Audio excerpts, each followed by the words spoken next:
शरद पवार गट आणि अजित पवार गट यांच्यामध्ये तब्बल 11 ठिकाणी थेट लढती होणार आहेत।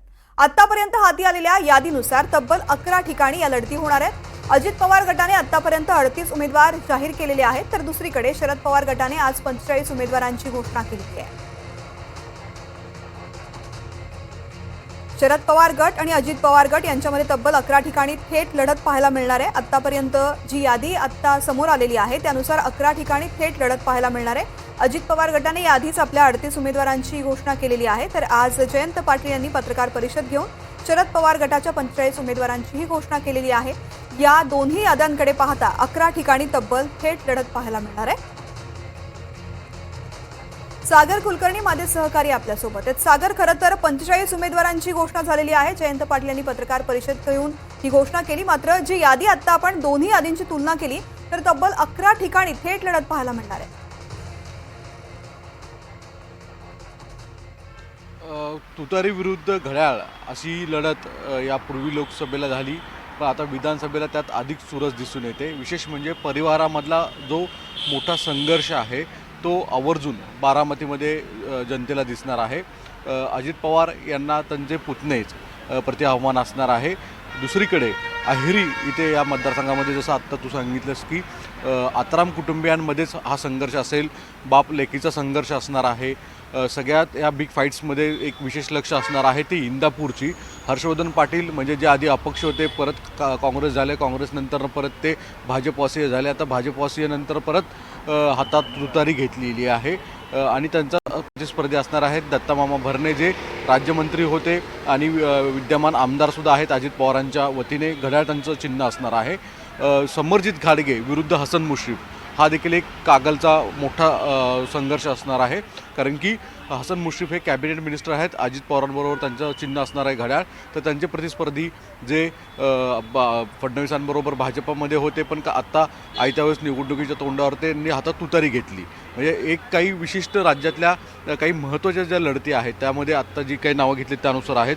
पण सगळ्यात एक गोष्ट म्हणावं लागेल, मुंब्रा कळवा हा मतदारसंघामध्ये जितेंद्र आव्हाडांना त्यांचा जो चेला म्हणून ओळखला जायचा, जो त्यांचा कार्यकर्ता होते आणि नंतरनं तो नेता झाला, ते म्हणजे नजीब मुल्ला यांची एकमेकांच्या विरोधामध्ये आता स्पर्धा असणार आहे। नजीब मुल्ला हे हातात घड्याळ असेल तर तुतारी ही आव्हाडांकडे असणार आहे। यामुळे संपूर्ण निवडणुकीमध्ये या महत्त्वाच्या मतदारसंघाकडे सगळ्यांचं लक्ष असणार आहे की नेमकी या मतदारसंघांमध्ये तुतारी जिंकणार की घड्याळ। पक्षचिन्हांचा संघर्ष अद्यापही सर्वोच्च न्यायालयासमोर आहे, तो चालतच राहील असं दिसून येतं। पण जवळपास आत्ता निवडणुकीमध्ये जनता हातात तुतारी घेणार की घड्याळाला साथ देणार हे पाहणं औत्सुक्याचं असणार आहे। सागर, या पत्रकार परिषदेकडे पाहिलं तर एक गोष्ट ही सुद्धा लक्षात येते की महाविकास आघाडीच्या बैठका वायबी चव्हाण सेंटरवरती झालेल्या आहेत, मात्र जयंत पाटलांनी पत्रकार परिषद पुण्यामध्ये घेतलेली आहे, जे की ते मुंबईमध्ये येऊन सुद्धा पत्रकार परिषद घेऊ शकत होते, कारण ते स्वतः म्हटलेले आहेत मुंबईमध्ये जाऊन मी इतर उमेदवारांबद्दल चर्चा करेन आणि त्या संदर्भातली घोषणा उद्या किंवा परवा सुद्धा होऊ शकते। मग पुण्यामध्ये पत्रकार परिषद घेऊन 45 उमेदवारांची घोषणा का केली गेली? मुळात इस्लामपूर या मतदारसंघामधून आज जयंत पाटील यांनी अर्ज दाखल केले होते आणि त्यांचं नियोजित कालपर्यंतच वास्तविकतेत सर्व याद्या जाहीर करून आज अनेकांनी त्यांच्यापैकी या याद्यांचं जे जाहीर केलेलं आहे त्यातल्या अनेकांनी आज अर्ज दाखल केलेले आहेत। वास्तविकतेत काल महाविकास आघाडीचा गोंधळ संपत नव्हता। शेवटी संध्याकाळी शरद पवारांच्या आदेशाने तिघांचे आकडे जे समोर आणले ते नेमके किती खरे किती खोटे हे पुढे काळात दिसेलच। पण सगळ्यात महत्त्वाची गोष्ट म्हणजे तुर्तास तरी बाबा यादी जाहीर करायला शक्य नाही झालं, त्यामुळे इस्लामपूरवरून मुंबईत येण्यापेक्षा त्यांनी पुण्यातनं जाहीर केलेली ही माहिती वरवरची दिसते। पण त्यातली एक दुसरी गोष्ट आवर्जून दिसून येते की प्रशांत जगताप यांना हडपसर मतदारसंघातनं उमेदवारी दिलेली आहे। पुण्यामध्ये त्यांचं विशेष लक्ष आहे।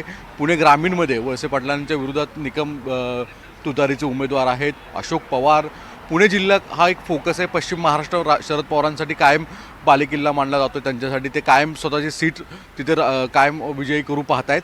त्या दृष्टिकोनातनं पुणे हे केंद्र आहे की जे पश्चिम महाराष्ट्रामध्ये सातारा, सांगली, सोलापूर, कोल्हापूर आणि पुणे याच्यावर राष्ट्रवादीचा स्थापनेपासून कायम बऱ्यापैकी वर्चस्व आहे। देवेंद्र फडणवीसांनी मध्यंतरी अनेक नेते इकडून तिकडून केल्यानंतर तिथे खालसा करण्याचा प्रयत्न केला, पण लोकसभेच्या निवडणुकीमध्ये परत एकदा तिथे मोठ्या प्रमाणामध्ये यश शरद पवारांना मिळालेलं आहे। त्यामुळे शरद पवारांचा पश्चिम महाराष्ट्रावर प्रचंड फोकस आहे। त्याच दृष्टिकोनातनं ही प्रेस पुण्यात घेतली असं एक म्हणावं लागेल। निश्चित सागर, धन्यवाद संपूर्ण सविस्तर माहितीसाठी।